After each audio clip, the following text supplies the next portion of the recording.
E eu lembro que eu tava olhando no espelho assim, e aí eu vi aquele catéter aqui, eu fiz um pedido para Deus, eu falei, pai, eu quero que fique alguma marca dessa internação, para que quando eu passar a mão, para que quando eu olhar no espelho, eu nunca esqueça de onde você me tirou. Então, quando eu passo a mão, eu lembro daquilo que eu vivi, daquilo que Deus me livrou, eu lembro das experiências que eu tive. E aí Deus me ensinou algo, Vilela, sobre o poder das cicatrizes. As cicatrizes ferem a nossa estética, mas elas apontam para o nosso milagre. As cicatrizes, elas são um memorial de gratidão, cara. Então assim, é feio uma cicatriz? Cara, dependendo da perspectiva é feio. Esteticamente pode ser feio. Mas se você olha para ele e lembra do que você foi livrado, é um motivo de alegria. O problema é que a gente está numa geração tão estética, a gente está tão dependente de filtros e do melhor ângulo, e a gente quer sempre comparar com a vida do outro, que a gente quer esconder as nossas marcas, né? Você pega a cultura oriental, por exemplo, em alguns países, quanto mais rugas você tem, quanto mais marcas você tem, mais belo isso é, né? Porque você tem história, né? Um soldado tem orgulho de mostrar as feridas de guerra para falar, eu tive lá e olha o que aconteceu comigo, cara. Entendeu? Por que a gente não vai ter, né? É isso. Agora, é agradável passar por isso? Não é? O deserto não é agradável, crise de ansiedade não é agradável. Você chegou a duvidar de Deus em algum momento? Cara, não. Em nenhum momento? É nação. Então, cara, a gente levou impressora pra dentro do quarto. Se você que tá assistindo quiser em algum momento voltar lá no meu Instagram em 2017, você vai ver a foto, eu numa maca, assim, um monte de parede, assim, um monte de papel colado na parede do quarto, porque eu comecei a colar sonhos e projetos na parede do quarto.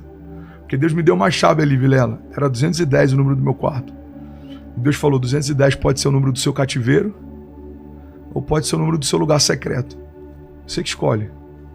E eu escolhi, porque na fé a gente tem que entender que muitas coisas estão ligadas à nossa decisão. Claro.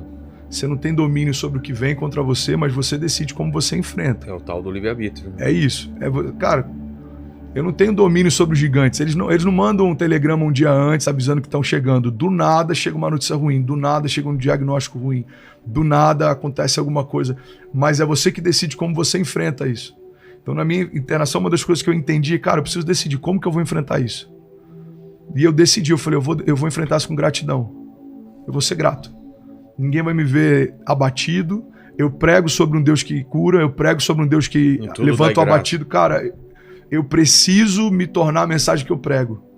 Então tinha muita gente que ia me visitar. Olha que louco, tem um casal de amigos, Léo e Lari.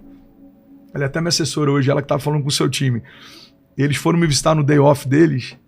E aí eles falaram, amigo, a gente saiu tão bem que a gente quer começar a visitar você no nosso day off. Porque as pessoas iam lá e você se prepara emocionalmente quando você vai visitar alguém que tá internado. Claro.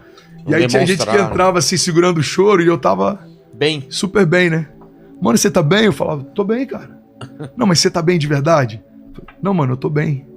Eu prego sobre um Deus de milagres, eu vou viver um milagre. Mas você não tá inseguro? Não, mano. Deus fala, olha que louco isso. Deus falou que eu preciso escrever um livro. E aí eu comecei a escrever.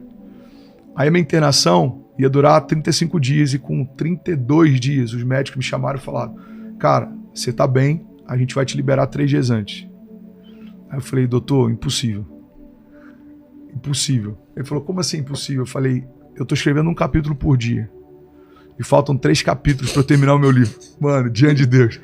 Se você me liberar, eu tô morrendo de saudade da Kezinha e da minha filha. Eu não vou escrever mais nada, irmão. Eu quero ir pra casa, eu quero ficar com elas, eu quero...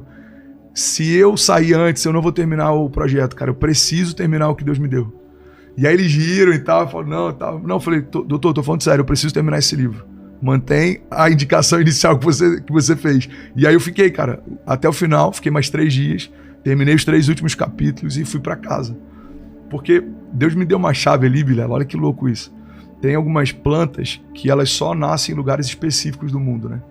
Por exemplo, tem na Califórnia um fenômeno chamado Super Bloom, que é um deserto que uma vez a cada sei lá quantos anos, uma década talvez, eu não sei, chove muito lá e começa a crescer um monte de flores e é tomado, aquele deserto é tomado por flores. Então, tem flores que só crescem, sei lá, na Patagônia, na Amazônia, tanto faz. E Deus falou comigo, algumas sementes que eu vou te dar no momento que você está, elas só podem ser dadas nesse cenário.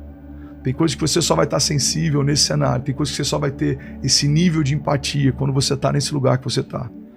Então, esteja atento, porque eu quero falar algumas coisas com você. E aí, o que eu aprendi, Vilela? Quando a gente está num momento de extrema vulnerabilidade, fragilidade, a gente tem uma sensibilidade, cara. Primeiro, para valorizar coisas simples que no dia a dia passam batido. Segundo, para a gente discernir algumas coisas que quando a gente está, cara, performando e correndo e construindo, a gente nem se liga. E aí Deus falou comigo, nesse período de internação, você vai estar muito sensível a algumas coisas que eu quero falar, então anota isso. Porque eu quero que você compartilhe isso. Na capa desse primeiro livro tinha até um vetorzinho assim de um coração com uma flor sendo gerada a partir dele, porque Deus me disse, existem sementes que só são liberadas em tempos de deserto.